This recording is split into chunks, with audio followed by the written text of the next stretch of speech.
दोस्तों, मेरा राजेश और मैं उजैन और आप देख रहे हो ऑनेस्ट रिव्यूज। और तुम लोग कमेंट में कितना ही बकवास करते रहो, सालों सच ये हमने तुमसे पहले फैमिली मैन देख ली। क्यों? क्योंकि मनोज वाजपेयी का सीधा मैसेज आया, राजेश भाई ये 2 करोड़ रुपए जो मुझे शो से मिल रहे हैं और ये लिंक पहले देख लो मैडम। जितने 25,000 लोग तुम्हें देख रहे हैं ना, सबको तो पता चलना चाहिए कि भाई फैमिली मैन बढ़िया शो है। और ये 2 करोड़ तो मनोज वाजपेयी अकेले के हैं। जयदीप के अभी आ रहे हैं, उसने भेज दिया नंबर, यूटीआई नंबर जो होता है, और अपने शारी वाशमी ने भी अपने भाई निम्रत ने मेरे में डाल दिए यार। ये लोग कंफ्यूज कर देते हैं यार क्योंकि इतना पैसा ना इंडस्ट्री में, मतलब करेक्ट। ये सब कहाँ से आ रहा है? कहाँ से आ रहा है? मतलब उन्होंने बोला है साफ कि भाई आपको 50,000 लोग देखते हैं, इन तक पहुंचा देना कि हमारा शो अच्छा है। बस जितने पैसे लेने हो मुंह बोली रकम, ब्लैंक चेक दे दिया। मजे है भाई, आप भी शुरू करो ना रिव्यू। ये तो कुछ नहीं भाई, अभी तो मस्तीफोर वालों का भी आ रहा है भाई। 70-80 लाख तो वही दे रहे थे। मैंने कहा इतने में नहीं भाई, हमने कहा नहीं भाई, इतने में भाई, तो अच्छा नहीं बोल पाएंगे आपको। देखो अगर अच्छा होगा तो समझ लेना कि 1 करोड़ रुपए तो मिला है। हाँ, ऐसे थोड़ी भाई कल कोई अश्लील ग्रोवर के साथ रीले बनाते हैं भाई। हम भी तो बड़े आदमी है यार, बराबर का उठना बैठना है, एंटरप्रेन्योर है हम भी। उसको जाके बोला कभी जरूरत हो बताना फंडिंग की 2 रिव्यू करेंगे, फंडिंग दे देंगे। Anyway guys, हम लोगों ने आप लोगों से पहले देखा family man. The first word that we have to say about the show is बढ़िया बना दिया भाई। दोबारा बरकरार है, बरकरार दोबारा बढ़िया। मतलब राजन डी के मुझे लगता है साल भर फैमिली मैन ही लिखते हैं और अच्छे से लिखते हैं। हाँ, और ये यहाँ दिल्ली में रह के भी नहीं लिखते। हाँ भाई, दिल्ली में दिमाग नहीं चलता भाई। ये रह रहे भाई गोवा में। हाँ, दिल्ली में दिमाग नहीं चलता दोस्तों हमारा। दिल्ली में नहीं भाई, दिल्ली में हमारी नाक नहीं चलती, दिमाग का घंटा चलेगा। हाँ, फेफड़े जवाब दे चुके, नाक जवाब दे चुके। नाक तो पूरी सांस ही नहीं खींचती अंदर, रहती है नाक। भाई इससे पहले कि बाकी पुर्जे भी खराब हो, निकल लो यहाँ। हमें पता है हमारे पास 1-2 साल रह गए दोस्तों, जिस हिसाब से चल रहा है तो वही है। अभी खींच लो पैसा भाई, 2 करोड़ रुपए ले लो।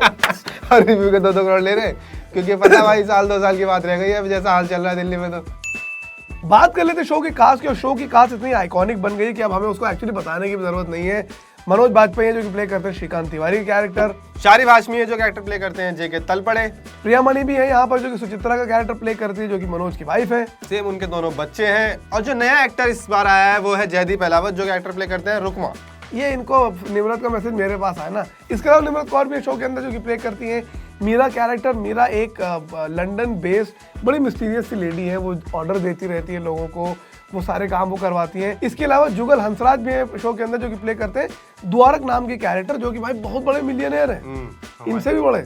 हम भी हो जाएंगे 3-4 फिल्मों के बाद। शो कम आ रहा है ना आजकल यही ना कि अब ये देखो दिसंबर धुरंधर में मिलेंगे मुझे 50 करोड़। आर्यन की पेमेंट नहीं है अभी तक यार।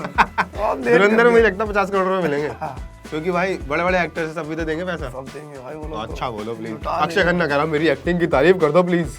कहाँ तुम लोग डॉक्टर इंजीनियर बन रहे हो, मूवी रिव्यूअर हो रहे हो। देखो 50,000 लोगों के लिए बस है। बाकी हर दर्द की दवा जो है छेल्लम सर वो भी इस बार हैं, दिलीप ताहिल है इस बार, और मतलब बहुत सारे एक्टर्स हैं। श्रेया भी है जोया अली का जो कैरेक्टर प्ले करते हो, जो एक्चुअल कास्ट फैमिली मैन की रहती थी वही यहाँ पर कंटिन्यू करिए, but with 2 good additions, Jaideep Ahlawat और निम्रत कौर। अच्छा है ना, जितने नए एक्टर्स आएंगे हमारे तो उतना पैसा मिलेगा तो भाई इनवॉइस बढ़ती जाएगी भाई साहब। तो अब बात कर लेते हैं शो की प्लॉट की। शो का प्लॉट इस बार बेस्ड है नॉर्थ ईस्ट इंडिया में, और इस बार मुझे लग रहा है भाई नॉर्थ ईस्ट कुछ ज्यादा नहीं हो रहा है भाई। नॉर्थ ईस्ट में परमानेंट मुझे लगता है मुंबई के आर्टिस्ट है, वहाँ पे पूरा प्रोडक्शन शूट आओ, और उधर से जयदीप आया था पीछे से, मैं इधर ही हूँ। अरे इनको हमने ये दिला रखा है होम स्टे, खर्चा बचेगा। ये यही रहते हैं, कुछ इनका वैसे खाने पीने का ज्यादा खर्चा है नहीं, लेकिन बढ़िया है भाई साहब। कुछ नए लोकेल्स, कुछ नए कल्चर, कुछ नई चीजें देखने को मिलती है, जो मुझे लगता है। लेकिन कल्चर में फिर हमें क्राइम ही तो देखने को मिलेगी। अबे हाँ भाई, कुछ और भी तो दिखाओ ना। क्राइम हो रहा है या कोई म्यूजिक फेस्टिवल हो रहा है नॉर्थ ईस्ट में, और कुछ नहीं हो रहा भाई। कहाँ अब कश्मीर से खत्म? हाँ, कश्मीर से तो खत्म हो ही गया था। कश्मीर से तो खत्म हो गया है। हाँ। और अपना बाकी स्टेट तो सेफ है ही। हाँ। तो अभी क्या बचा है? नॉर्थ ईस्ट ही कर देते हैं। वहाँ पे काफी स्टेट्स है ना, तो किसी पे इल्जाम भी नहीं आएगा। हाँ। और किसी को पता भी तो नहीं कौन सी स्टेट कहाँ है। हाँ, और कुछ झूठ भी दिखा देंगे तो किसी को क्या पता चल रहा है, कोई जाता थोड़ी है। बोल देंगे नागालैंड का कैपिटल है डीसपुर, किसको पता है, इडियट सब पागल है। बहरहाल नॉर्थ ईस्टर्न स्टेट्स में एक सीरीज ऑफ बॉम्ब ब्लास्ट होता है, जिससे कई सारे लोग मर जाते हैं, और उसकी इन्वेस्टिगेशन के लिए वहां पर पहुंचते हैं दिलीप ताहिल और मनोज वाजपेयी। अब नॉर्थ ईस्ट इंडिया में एक सीरीज ऑफ बॉम्ब ब्लास्ट हुए, जिससे कई सारे लोग मारे गए, और वहीं पर श्रीकांत तिवारी अपने एक बहुत सीनियर ऑफिसर के साथ जाते हैं उनको इन्वेस्टिगेट करने के लिए, एंड वहां इन अ टर्न ऑफ इवेंट्स उनमें से एक सीनियर ऑफिसर को मार डाला जाता है। और जिसने उन्हें मारा है वो है जयदीप अहलावत, जो कि एक ड्रग लॉर्ड है, और उन्हें ऑपरेट किया जा रहा है लंदन में बैठ के निम्रत कौर और जुगल हंसराज। इनका क्या फंडा है ये आप शो देख के पहचानेंगे। अब ये सब काम क्यों कर रहे हैं, इनको क्यों मरवाया, ब्लास्ट क्यों करवाए, बहुत ही बड़ा खेला चल रहा है। और इस पूरे के पूरे सीन में हमारे श्रीकांत तिवारी साहब सस्पेक्ट की लिस्ट में आ गए, वो और उनकी फैमिली दोनों। और ये तो मुझे लगता है कि हर एक स्पाई के करियर में होता ही होता है यार। 4-5 साल ईमानदारी से काम कर लो, उसके बाद आप पे रोग एजेंट का डब्बा तो लग ही जाता है। मतलब यार टॉम क्रूज ने तो कितने साल सर्व किया है। अरे यार बेचारे टॉम क्रूज को छोड़ो भाई, टाइगर भाई के साथ हुआ, पठान भाई के साथ हुआ, सबके साथ हुआ यार, बेचारा बहुत बुरा लगता सीआईडी है। पूरी टीम के साथ हुआ था भाई यार वो तो हमने देखा है भाई, हाँ हमारे भाई। आंखों के सामने। हर हफ्ते ऐसा लगता था नहीं अभिजीत ऐसा नहीं करेगा यार प्लीज, लेकिन सा नहीं आता था। हाँ भाई लेकिन दया को ही अभिजीत को घुसा मारना पड़ता था। वो मुझे लग रहा है कि अजीत डोभाल साहब है जिनके ऊपर कोई लालचन नहीं लगा। यार हो सकता है भाई, हमें हाँ भाई, क्या पता भाई, हमें पता नहीं चला भाई। हाँ। हमें तो वही पता चलता है जो लकी बिष्ट बताता है। हाँ, एक लकी लिस्ट पे नहीं लगा भाई आज तक। वही बताता है, हमें तो वही पता चलता है। एक तो हर स्पाई पे धब्बा लगता है कि वो रोग एजेंट है, हर रिव्यूअर पे धब्बा लगता है कि पेड रिव्यू देता है। बाकी पूरा का पूरा प्लॉट रिवॉल्व करता है कि कैसे श्रीकांत तिवारी सिस्टम को चीट करते हैं, जहां वो एक तरफ इन्वेस्टिगेशन भी चालू कर रहे हैं कि साला आखिर चल क्या रहा है, और कैसे वो अपने आप को भी इनोसेंट साबित करने की कोशिश करते रहते हैं। और इन सारी चीजों में हम सबको पता है श्रीकांत की फैमिली कैसी है, उनकी बेटी इस बार और वो हो चुकी है, लौंडा तो आई, वाइफ के साथ जो दिक्कत चल रही है वो अलग चल रही है। मतलब ये वाला पार्ट तो सेम चल रहा है, बाकी इन चीजों में भी फंस गए हो। पहले नहीं समझ में आता था हम लोगों को पहले लगता था कि यार ये सब क्या होता है, इमेजिनेशन है ये तो राइटर की। जब से मैरिज हो गई है हम दोनों की, हमको लगता है यार सही दिखाते हो तुम लोग। अभी तो बच्चे हो तब और ज्यादा लगेगा कि बहुत ही सही दिखाते थे तुम लोग। फिर तो भाई पेड रिव्यूज की तादाद बढ़ानी पड़ेगी। मैंने सुना बहुत खर्चा होता है बच्चे पैदा फिर करने तो एड वेड का भी रिव्यू कर देंगे 150, 2000, 5000 कुछ तो दिया करेंगे वो लोग भी।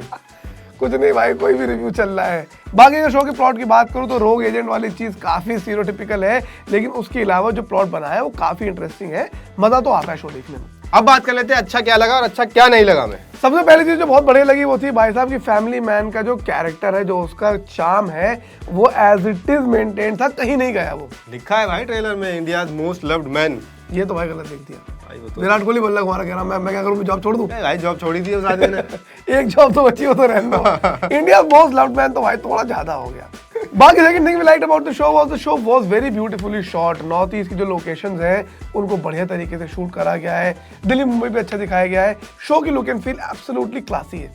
शो का ह्यूमर जो हमेशा से फैमिली मैन का एक यूएसपी रहा है, राजन डीके की जो कॉमेडी होती है, जो एक अलग तरीके की कॉमेडी होती है, वो इस बार भी बरकरार है, फैमिली से आ रही है, सीरियस कॉमेडी करते हैं। हाँ, सूखी कॉमेडी होती है भाई साहब, वो देख के बड़ा मजा आता है। हाँ। डिसलाइक्स की अगर बात करूं तो वही हो जाता है कि फिर मतलब बहुत ही पर्सनल चीज है, लेकिन 40-50 मिनट के एपिसोड होते हैं और 50 मिनट के बाद मुझे लगता है थोड़ा सा लंबा हो जाता है, लेकिन क्रिपिंग भी होता है तो चल भी जाता है भाई। मतलब मुझे लगता है 40 मिनट का ही होना चाहिए। स्वीट स्पॉट है 40 मिनट। बाकी अगर सेकंड थिंग बोलने को बोला जाए तो भाई वो जो रोग एजेंट वाला हिसाब होता है कि वो सस्पेक्ट हो गए हैं, वो मुझे लगता है बहुत ज्यादा है। मतलब वो अब हमें भी पता है कि ये तो होगा ही होगा। हाँ, 2-3 चीजें निकल गए, ये होगा ही होगा। ये पाताल लोगों में भी कुछ दिनों बाद हो जाएगा। हाथीराम चौधरी, हाथीराम पे इल्जाम लग गया। हाँ, दिल्ली पुलिस वाले मार रहे हैं उसे। यही हिसाब है भाई साहब। भाई सीक्रेट गेम में तीसरा सीजन बने, उसमें भी यही होगा कि सरताज सिंह के ऊपर धब्बा लग गया, सरताज सिंह।